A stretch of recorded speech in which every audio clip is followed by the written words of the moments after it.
Yo, what's up? Cardrogo once again para sa isa na namang unboxing video. At para sa video na to, mag-unbox tayo ng Senko Sekai Monkey D. Luffy. Let's go!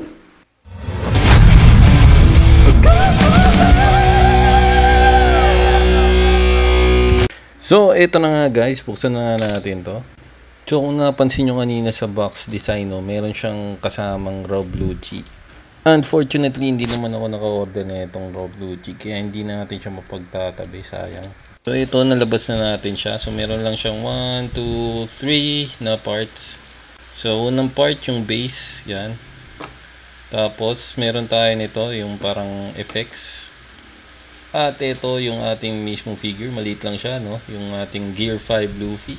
Tingin ko kaya siya maliit kasi may ka-partner to na Nero Blue Cheek. So, kailangan medyo scaled siya dun sa ka-partner niya na figure. Kaya nilitan na lang nila tong Luffy. Pero okay naman yung kanyang details, no? Goods na goods. Yan, yung paint job, maganda, malinis yung pagkakalagay. Saka ito yung mukha niya, tingnan nyo. Okay yung paint, maayos yung pagka-applied. And yan, yung mga details, colors. Goods na goods guys, yan yung chinelas niya. So, i-assemble natin. So, ganito nga yung tsura niya pagka na-assemble na, no? So, mukhang maganda nga siya guys kung ipapartner doon sa Blue Cheese. Sayang wala tayo. So, yan. Sukatin naman natin. Let's go. So, sukatin na nga natin siya gamit yung ating metro, no?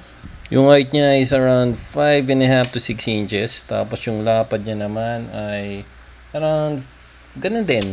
At dyan na nga nagtatapos guys ang ating unboxing video. Maraming salamat sa panonood. Sana nag-enjoy kayo. And if you have comments or suggestions, just leave it on the comment section below. At kung hindi ka pa nakapag-subscribe, now is the right time to hit that subscribe button and notification bell para updated ka sa mga videos na ilalabas natin dito. And again, this is Cardrogo. Kita-kits tayo sa mga susunod na videos. Bye-bye!